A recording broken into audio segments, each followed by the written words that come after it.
विधायक कैसे पहुंचे हैं आपकी मॉनिटरिंग के लिए। हम उनका यहाँ विधायक में पहुंचने पर तहरीक से हार्दिक स्वागत का व्यक्त करते हैं। और आपका जो ये कार्यक्रम पिछले कई दिनों से मैं इस कार्यक्रम की रिहर्सल जो है वो आपको करवाते रहे, आपको समय समय पर वो मार्गदर्शन करते रहे। और आज इस कार्यक्रम का पूरा का पूरा जो भी मॉनिटरिंग होगी, किस तरह से आपने यहाँ पे आज बड़ी बड़ी भूमिका निभाई है और सर यहाँ से आप मॉनिटरिंग करके अगली जो कार्रवाई होगी रोड के बारे में इतनी जानकारी देने के लिए धन्यवाद मैनेजर साहब। उसके बाद मैं हमारे बीच आए हुए एडीओ कृषि विभाग से मुस्कान जी को आमंत्रित करता हूँ।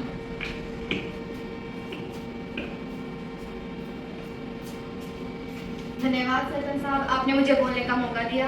नमस्कार भाइयों और बहनों, मैं मुस्कान कृषि विकास अधिकारी के रूप में आज आप सबके बीच आई हूँ। आज मैं आप सबको कृषि से जुड़ी हुई जानकारियाँ बताना चाहती हूँ, जिससे आप कम लागत में अधिक पैसा कमा सकते हैं। भाइयों और बहनों, आज खेती के तरीके बहुत बदल रहे हैं। अब हमें नई तकनीक, बेहतर बीज, मिट्टी की जांच और सिंचाई के सही तरीकों का इस्तेमाल करना चाहिए। इससे हमारी पैदावार बढ़ेगी और खर्च भी कम होगा। भाइयों और बहनों, हमें फसल विविधता पर भी ध्यान देना चाहिए। सिर्फ गेहूं और धान ही नहीं, बल्कि फल, सब्जियां और तिलहन जैसी फसलों को भी उगाना चाहिए। इससे हमारी आमदनी बढ़ेगी और मिट्टी भी स्वस्थ रहेगी। सरकार भी किसानों के लिए नई योजनाएं चला रही है, जैसे प्रधानमंत्री किसान सम्मान निधि, कृषि बीमा योजना, मिट्टी स्वास्थ्य कार्ड योजना और कृषि सिंचाई योजना आदि। मैं आप सबसे अनुरोध करती हूँ कि आप इन योजनाओं का पूरा लाभ उठाएं। पहली योजना, प्रधानमंत्री किसान सम्मान निधि। इस योजना में सरकार किसानों को साल में 6,000 की आर्थिक सहायता देती है। 3 किस्तों में पैसा सीधे किसानों के बैंक खाते में आता है, ताकि वह अपनी फसलों के लिए बीज और खाद खरीद सके। दूसरी योजना, मिट्टी स्वास्थ्य कार्ड योजना। इस योजना के तहत मिट्टी की जांच की जाती है।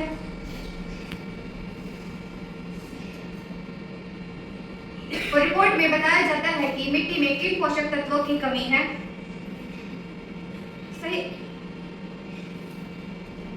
और बहनों, आज खेती के तरीके बहुत बदल रहे हैं। अब हमें नई तकनीक, बेहतर बीज, मिट्टी की जांच और सिंचाई के सही तरीकों का इस्तेमाल करना चाहिए। इससे हमारी पैदावार बढ़ेगी और खर्च भी कम होगा। भाइयों और बहनों, हमें फसल विविधता पर भी ध्यान देना चाहिए। सिर्फ गेहूं और धान ही नहीं, बल्कि फल, सब्जियां और तिलहन जैसी फसलों को भी अपनाना चाहिए। इससे हमारी आमदनी बढ़ेगी और मिट्टी भी स्वस्थ रहेगी।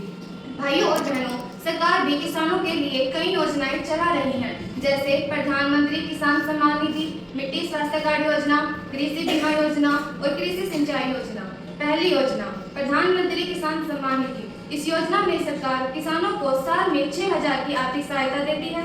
3 किस्तों में पैसा सीधे किसानों के बैंक खाते में आता है, ताकि वह अपनी फसलों के लिए खाद और बीज आदि खरीद सके। दूसरी योजना, प्रधानमंत्री कृषि बीमा योजना।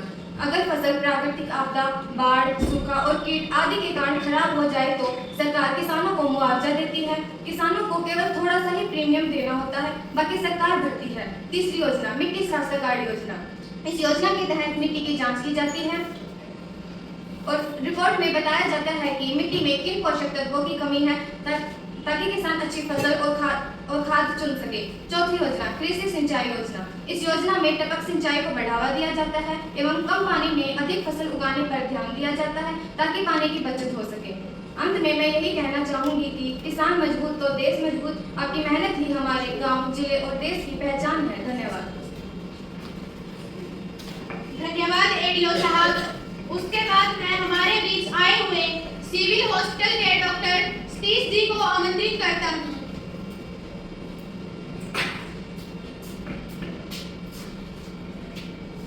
नमस्कार आदरणीय सरपंच, नमस्कार। ग्राम सभा के सभी सदस्यगण और मेरे प्यारे ग्रामवासियों, मैं डॉक्टर सतीश, सिविल हॉस्पिटल से।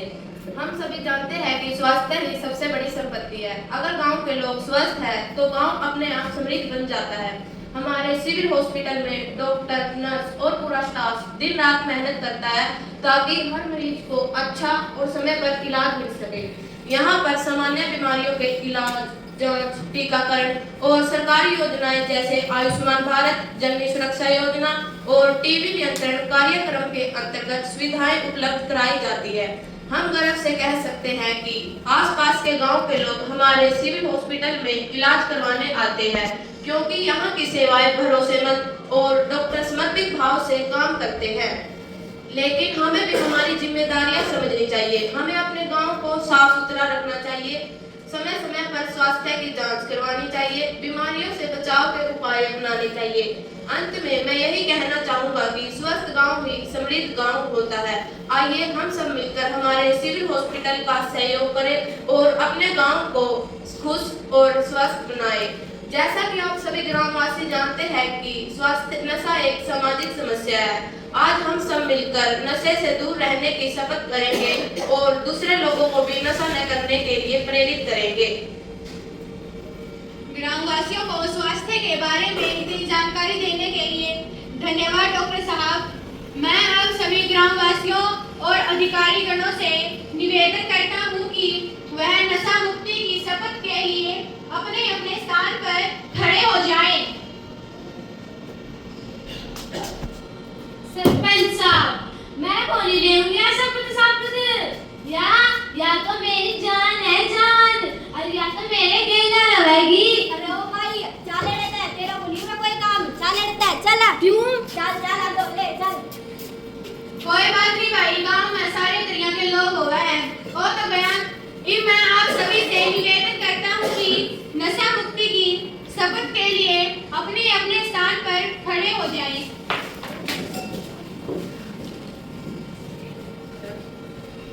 आज हम नशा मुक्त भारत अभियान के तहत एकजुट होकर यह संकल्प लेते हैं कि न केवल समाज परिवार मित्र बल्कि स्वयं भी नशा मुक्त होंगे क्योंकि बदलाव की शुरुआत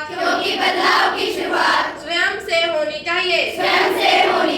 तो आइए आज हम सब मिलकर हमारे गांव को जिला जींद को पूरे हरियाणा को और पूरे भारत देश को नशा मुक्त बनाने का दृढ़ निश्चय करें। धन्यवाद सरपंच साहब। धन्यवाद डॉक्टर साहब। उसके बाद हमारे बीच आए हुए राजकीय कन्या वरिष्ठ माध्यमिक विद्यालय की प्रिंसिपल साक्षी जी को मैं आमंत्रित करता हूँ। धन्यवाद सरपंच साहब, पंचायत के इस कार्यक्रम में बोलने का मुझे अवसर प्रदान किया। आदरणीय ग्राम प्रधान जी, पंचायत में आए सभी मान्य सदस्यगण, माननीय अतिथिगण तथा मेरे प्यारे गांववासियों, आप सभी को मेरा सादर नमस्कार। आज ग्राम पंचायत द्वारा आयोजित इस कार्यक्रम में पहुंचकर मुझे बहुत हर्ष हो रहा है। ग्राम पंचायत हमारे गांव के विकास के लिए दिशा तय करती है और शिक्षा उस विकास की सबसे मजबूत नींव है। विद्यालय और गांव दोनों का एक ही उद्देश्य है, समाज को जागरूक, शिक्षित और स्वावलंबी बनाना। शिक्षा के बिना कोई भी समाज प्रगति नहीं कर सकता। इसलिए हम सबका दायित्व है कि हर बच्चा विद्यालय पहुंचे और गुणवत्तापूर्ण शिक्षा प्राप्त करे।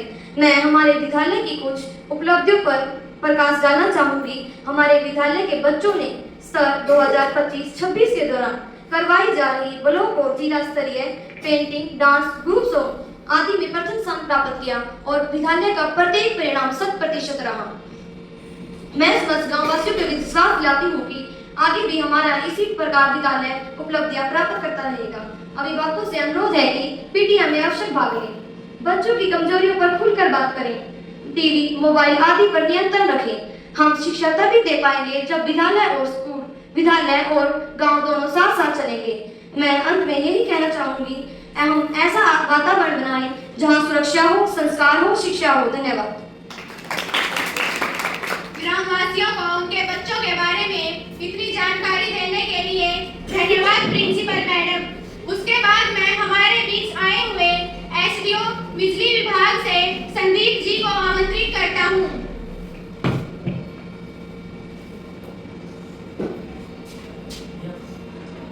धन्यवाद सरपंच साहब, आपने मुझे यहाँ पर बोलने का अवसर प्रदान किया। नमस्कार मेरे प्यारे गांववासियों, मैं संदीप कुमार एसडीओ बिजली विभाग से आज आप सबके बीच एक बहुत जरूरी विषय पर बात करने आया हूँ। जैसे कि हम सब जानते हैं कि बिजली हमारे जीवन की एक बुनियादी जरूरत बन चुकी है। खेतों की सिंचाई से लेकर बच्चों की पढ़ाई तक हर काम बिजली से जुड़ा हुआ है। लेकिन अगर हम बिजली को बेवजह खर्च करेंगे तो आने वाले समय में इसकी कमी सभी को झेलनी पड़ेगी। मैं आप सभी गांववासियों को बिजली बचाने के कुछ आसान तरीके बताना चाहता हूँ। एलईडी बल्ब का उपयोग करें। पुराने बल्ब की जगह एलईडी बल्ब लगाएं। ये 80% बिजली की बचत करते हैं और ज्यादा रोशनी देते हैं। फालतू जलती लाइटें और पंखे बंद करें। घर या खेत जहां जरूरत न हो वहां की लाइट, पंखे और मोटर तुरंत बंद करें। डे टाइम में प्राकृतिक रोशनी का उपयोग करें। दिन में जब सूरज की रोशनी उपलब्ध हो तो बिजली की लाइट जलाने से बचें। सिंचाई का सही समय चुनें। दिन रात में बिजली का दबाव कम होता है, इसलिए कृषि कार्य उसी समय करें। ऊर्जा दक्ष उपकरणों का भी उपयोग करें। स्टार रेटिंग वाले पंखे, फ्रीज और मोटर लगाएं। ये बिजली की खपत को काफी कम करते हैं। बच्चों को भी जागरूक करें। घर के छोटे बच्चों को बचपन से सिखाएं कि जब लाइट की जरूरत न हो तो उसे बंद करें। अगर आप बिजली की बचत करते हो तो बिजली बचत का फायदा होगा। आपके बिजली बिल कम होंगे। ट्रांसपोर्ट पर लोड कम पड़ेगा, जिससे बिजली की कटौती कम होगी। देश की ऊर्जा की बचत होगी, जिससे आने वाली पीढ़ियां भी इसका लाभ उठा सकेगी। बिजली तो जब बचाओगे जब लाइट आ जाएगी, पूरा दिन तो बिजली के कट लगते रहेंगे। एक और खास बात, गांव में बिजली चोरी की समस्या को रोकने के लिए एक टोल फ्री नंबर जारी किया गया है। यदि आपको अपने आसपास कोई भी बिजली की चोरी करता हुआ मिलता है तो उसकी सूचना हमारे केंद्र पर दे। हमारे टोल फ्री नंबर 1800180433 पर दे। बताने वाले को उचित इनाम दिया जाएगा। यदि आप गांववासी चाहते हो कि आपको 24 घंटे पूरी बिजली मिले तो अपने बिजली के बिल समय पर भरें, नहीं तो आपके कनेक्शन काट दिए जाएंगे और दोबारा कनेक्शन लेने के लिए आपको बहुत परेशानी का सामना उठाना पड़ेगा। कटली के नट सल्ला के पत्ता न मार, कई साल हो गया तक हम तो बिल भी को नहीं भरता। मैं आप सभी से निवेदन करता हूं कि बिजली विभाग का साथ दें और बिजली बचाने के इन उपायों को अपनाएं। अपने गांव को ऊर्जा बचत का आदर्श गांव बनाएं। धन्यवाद। एक बात बताओ आरटीओ साहब, जी बोलिए। यो आधा काम कुंडी लावे इसका तो कटौती में समाधान। आप बिजली चोरी करने वाले का नाम हमारे टोल फ्री नंबर पर दे। बताने वाले का नाम गुप्त रखा जाएगा और उसे उचित इनाम भी दिया जाएगा। इनाम की कोई जरूरत नहीं आरटीओ साहब, जो ये लोग कुंडी लावे ना देता तो बिजली का बिल भरना बिजली को पड़ता। मैं आपकी भावना को समझ सकता हूँ। आपकी समस्या का निपटारा करने का प्रयास जारी है। धन्यवाद। धन्यवाद एसडीओ साहब। धन्यवाद। और फिर हमारे बीच आए हुए विशेष मेहमान एसएचओ पुलिस विभाग से मैं सरपंच रुजल जी को आमंत्रित करता हूँ।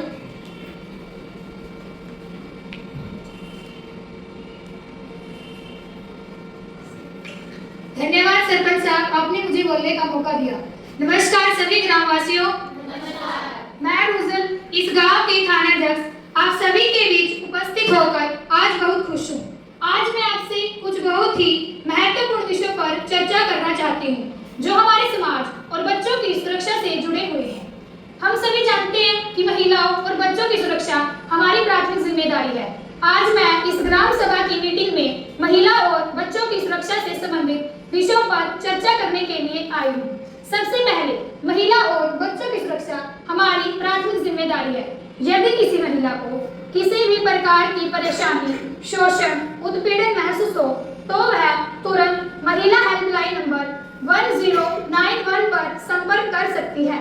इसी तरह हमने बच्चों की सुरक्षा के लिए चाइल्ड हेल्पलाइन नंबर 1098 उपलब्ध करवाया है। यदि किसी बच्चे को किसी भी प्रकार की परेशानी, शोषण या उत्पीड़न महसूस हो तो वह तुरंत इस नंबर पर मदद ले सकता है। सभी माता पिता, शिक्षकों और ग्रामीणों से मेरी अपील है कि अपने बच्चे और आसपास के बच्चों की सुरक्षा के प्रति जागरूक और सतर्क रहे। हमारे देश में POCSO protection of children from sexual offences act भी लागू है। इसका उद्देश्य बच्चों को यौन अपराधों से बचाना और अपराधियों को कानून के तहत सजा दिलवाना है।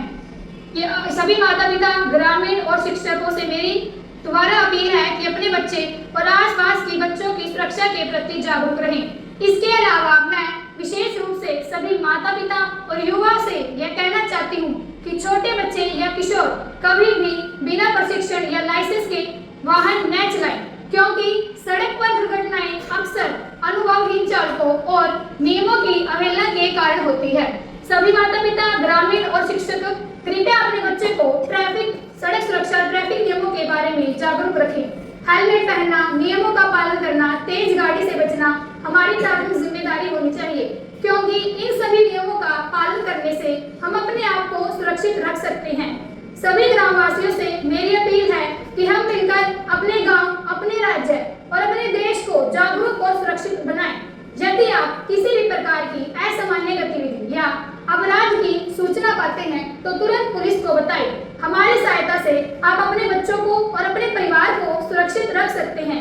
तो आइए हम सब मिलकर एक सुरक्षित, खुशहाल और जागरूक गांव बनाएं। धन्यवाद। नमस्कार एसएचओ साहब। नमस्कार। मैंने आपसे एक बात पूछनी थी। हाँ जी, पूछिए। पुलिस हेल्पलाइन के 2 नंबर है 100 और 112। जे किसी ने पुलिस की मदद की जरूरत हो तो उसने 100 नंबर पर फोन करना चाहिए, 112 नंबर पर। आपका प्रश्न बिल्कुल उचित है। देखिए, 100 नंबर पुलिस हेल्पलाइन का पुराना आपातकालीन नंबर है। इसे केवल पुलिस सहायता के लिए ही इस्तेमाल किया जाता था। 112 नंबर एकीकृत आपातकालीन नंबर है। इसे भारत का सिंगल इमरजेंसी हेल्पलाइन लिंक भी कहा जाता है, क्योंकि इसमें पुलिस, फायर ब्रिगेड, एम्बुलेंस तीनों सेवाएं एक साथ जुड़ी हैं। धन्यवाद सर। आपका भी बहुत बहुत धन्यवाद। धन्यवाद सरपंच साहब, आपने मुझे बोलने का मौका दिया। ग्रामवासियों को उनके बच्चों के बारे में इतनी जानकारी देने के लिए धन्यवाद एसएचओ साहब। उसके बाद हमारे बीच आए हुए बीडीपीओ साहब आशीष कुमार जी को मैं आमंत्रित करता हूँ।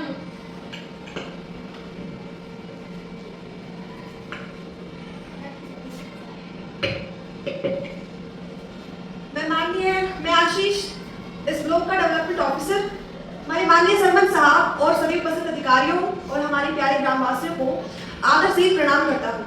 जैसे कि हम सब जानते हैं कि आज एक ग्राम सभा का आयोजन हमने किया है और ये ग्राम सभा का आयोजन हमारे गांव के विकास की दिशा में एक महत्वपूर्ण अवसर है हमारे लिए। और इसी दिशा में मैं आपको कुछ महत्वपूर्ण बातों से अवगत कराना चाहता हूँ ताकि हम गाँव के समग्र विकास में अपना योगदान दे सकें। इस बात का तो हमें भी पता है कि राज्य और हमारी केंद्र सरकार के द्वारा बहुत सारी योजनाएं जो है लागू की जाती है ताकि हमारे गांव के जो क्षेत्र है उसमें सुविधाओं को बेहतर बना सके। जैसे कि हमारी मनरेगा योजना है, प्रधानमंत्री आवास योजना है, स्वच्छ भारत मिशन है और हमारी प्रधानमंत्री किसान सम्मान निधि योजना है। इसके द्वारा हमारे गाँव में स्वास्थ्य, आवास और किसानों की अन्य वृद्धि भी हो रही है। जैसे कि हमें पता है, यदि हम इन सरकारी योजनाओं का सही ढंग से लाभ लेना चाहते हैं तो हमें इन सभी योजनाओं को सही ढंग से उपयोग करना पड़ेगा और हमें ये सुनिश्चित करना पड़ेगा कि जो भी ग्रामवासी इसके पात्र हैं उन सब तक ये योजना पहुंचे। इसके अलावा हमारे गांव में स्वास्थ्य, शिक्षा और जलापूर्ति जैसे जो महत्वपूर्ण मुद्दे हैं उसके प्रति जागरूकता जो हमेशा बढ़ाई जाती है और उनको प्राथमिकता दी जाती है। गाँव का विकास कोई एक व्यक्ति नहीं कर सकता, इसके लिए हम सभी को मिलकर कार्य करना होगा। इसलिए मेरा आपसे अनुरोध है कि आज इस ग्राम सभा में यदि आपके कोई समस्या है, आपके पास कोई भी नया सुझाव है तो आप आज हमारे साथ साझा कीजिए वो सुझाव, क्योंकि आपकी समस्याओं का समाधान करना हमारी प्राथमिकता है।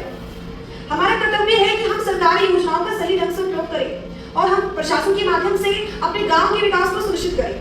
ये ग्राम सभा लोकतंत्र की ताकत मानी जाती है और मैं इस ग्राम सभा के माध्यम से सभी का सहयोग चाहता हूँ, क्योंकि हर योजना को लागू करने के लिए प्रति व्यक्ति की राय का होना, प्रति व्यक्ति के सहयोग का होना बहुत जरूरी है, क्योंकि सबसे नजदीक आप ही हैं। आप अपनी समस्याओं को सबसे अधिक समझ सकते हैं। इसलिए मैं आपको विश्वास दिलाता हूँ कि आपकी प्रत्येक समस्या के लिए हमारा प्रशासन हमेशा आपका सहयोग करता रहेगा और इसके साथ ही आपके स्वास्थ्य और पर्यावरण संरक्षण के प्रति जागरूकता हम बढ़ाते रहेंगे और इसके लिए मेहनत करते रहेंगे। मेरी बातों को ध्यान से सुनने के लिए आप सभी का धन्यवाद। धन्यवाद बीडीपीओ साहब। हमारे बीच एसएमसी के प्रधान श्री जगदीप जी उपस्थित हैं। हम आज की ग्राम सभा की मीटिंग में इनका स्वागत करते हैं। प्रधान जी, आपको भी गांव और विद्यालय के बारे में कोई बात ग्रामवासियों के सामने रखनी है। क्षमा करें सरपंच साहब, आज मेरी तबीयत थोड़ी खराब है, इस विषय पर हम फिर कभी बात करेंगे। ठीक है प्रधान। सभी ग्रामवासियों और पंचायत सदस्य ध्यान दें। ऐसा देखने में आया है कि कई पंच मीटिंग से गैर हाजिर रहते हैं। यह एक बहुत बड़ी और बार बार की जाने वाली लापरवाही है। जब उनको मीटिंग में भाग ही नहीं लेना तो वह पंच क्यों बने हैं? सरपंच साहब, कुछ तो महिला पंच है, उनके पति आते हैं, उनको अनुमति नहीं देते, शायद पंच इसलिए नहीं आते। यह भी तो महिला है जो आई है। पता नहीं लोग कौन से जमाने में जी रहे हैं। महिला मेंबर खुद बैठक में आए और आपकी समस्याओं को उठाए और महिला मेंबर खुद बैठक में भाग ले, नहीं तो PRI एक्ट के तहत धारा 51 के कार्रवाई करो। ग्राम सभा के महत्वपूर्ण बिंदु रजिस्टर में लिख दिए गए हैं। सभी ग्रामवासियों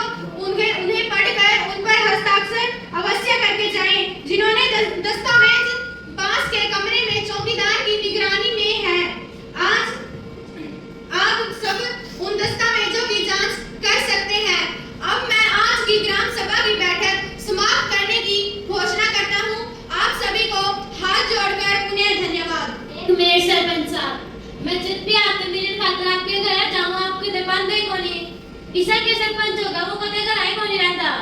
भाई बात सुन, एक सरपंच का काम करा रहने का कोनी होता, उस दौरा और भी बतेरे काम हुए हैं। उसने अलग अलग अधिकारियों द्वारा भी जाना पड़े हैं, उसकी बहुत सी मीटिंग भी हुए हैं। अगले सोमवार तक भाई शाम के 4 बजे से 6 बजे तक मैं पंचायत कार्यालय में नियमित रूप से उपस्थित रहूंगा। आप लोग उस समय मुझसे आकर मिल सकते हैं। ठीक है सरपंच साहब। चलो रे भाई अपना तो काम हो लिया है।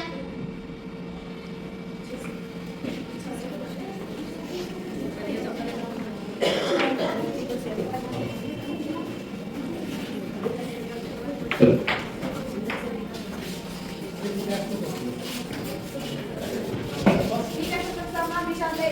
ठीक है भाई, धन्यवाद सरपंच साहब। उसका नहीं कराएगी उसका लगे। सर, हमारा ग्राम सभा का प्रोग्राम अब खत्म हो चुका है, तो अब हम ग्राम पंचायत का प्रोग्राम शुरू करेंगे। ग्राम सचिव जी, कुछ चाय पानी लिया है आपने? ले लिया सरपंच साहब। और ठीक ठाक है सब? जी सरपंच साहब सब बढ़िया है एकदम। वो मैं कह रही थी कि अपनी पिछली ग्राम सभा की बैठक बहुत बढ़िया रही। अखबार में फोटो के साथ आया है, देखा ही होगा आपने। हाँ हाँ देखा है, बहुत ही अच्छी रही बैठक। सबसे बढ़िया रहा लाइन डिपार्टमेंट के जो अधिकारी आए थे, उन्होंने कितनी अच्छी योजनाओं के साथ ग्रामवासियों को जानकारी दी है। सरपंच साहब आज मैं पंचायत की मीटिंग के लिए एजेंडा लिखने आई हूँ। ठीक है, लिखो।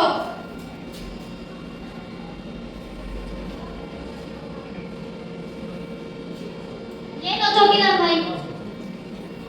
जी सचिव साहब, अभी जाता हूँ।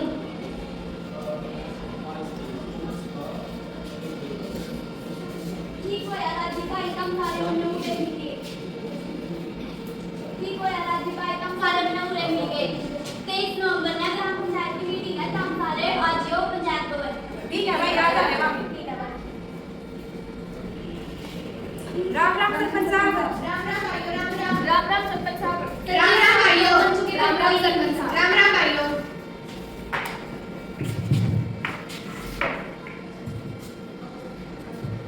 सचिव साहब, तो पंचों के घर कोई नहीं मिला। उनके घर शाम को गया ना, कहीं बाहर गए होंगे। और याद से साइन जरूर ले लेना। ठीक है सरपंच साहब। सरपंच साहब कोरम पूरा हो चुका है, मीटिंग शुरू करें। हाँ हाँ, अभी फोन आया था, 2 मेंबर और आ रहे हैं। तब तक हम 5 नंबर रजिस्टर में हाजिरी लगवा लो। जी सरपंच साहब। नमस्कार सरपंच साहब। नमस्कार भाइयों।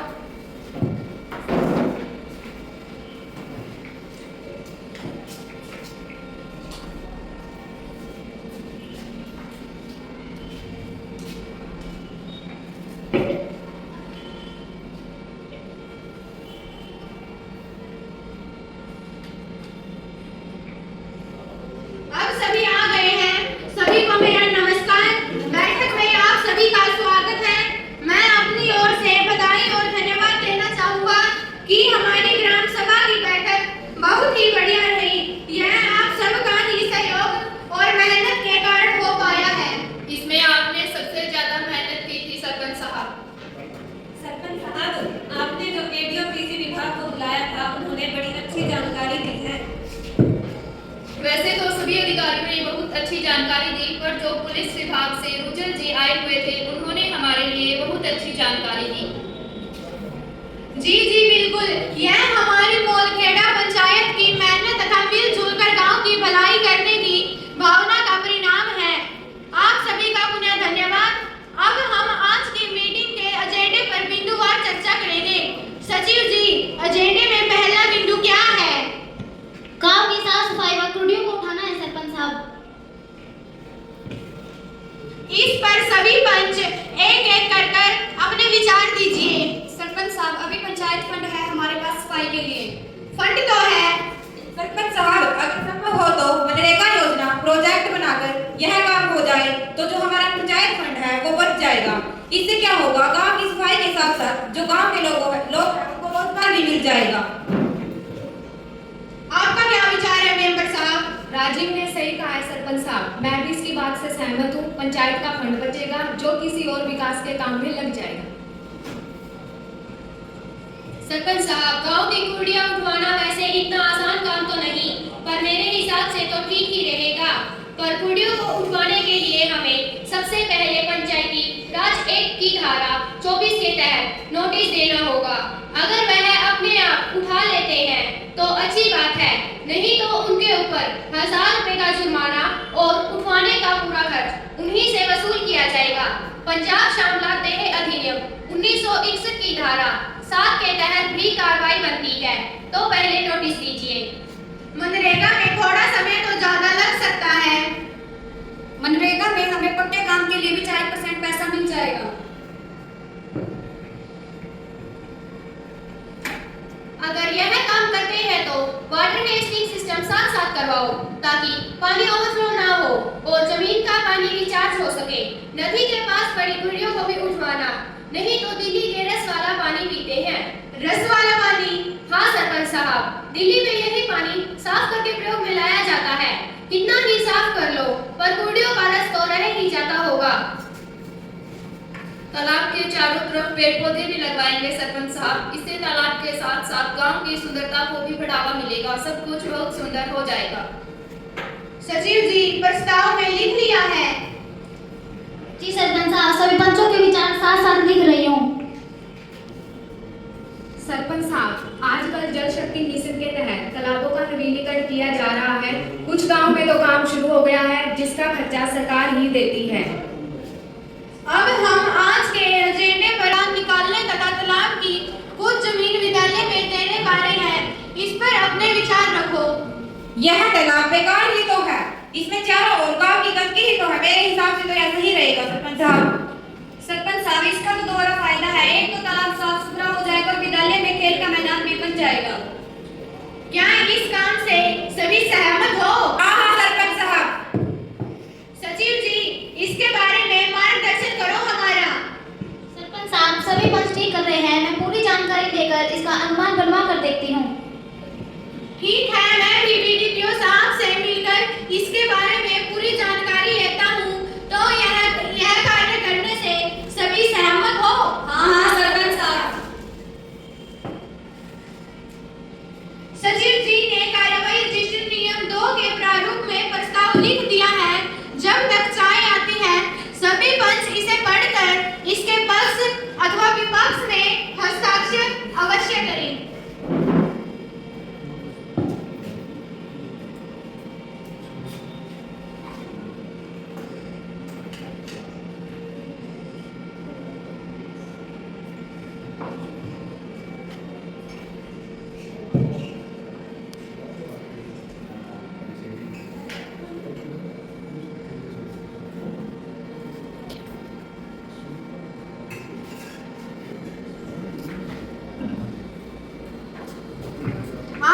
मीटिंग में आए, बहुत ही अच्छा लगा।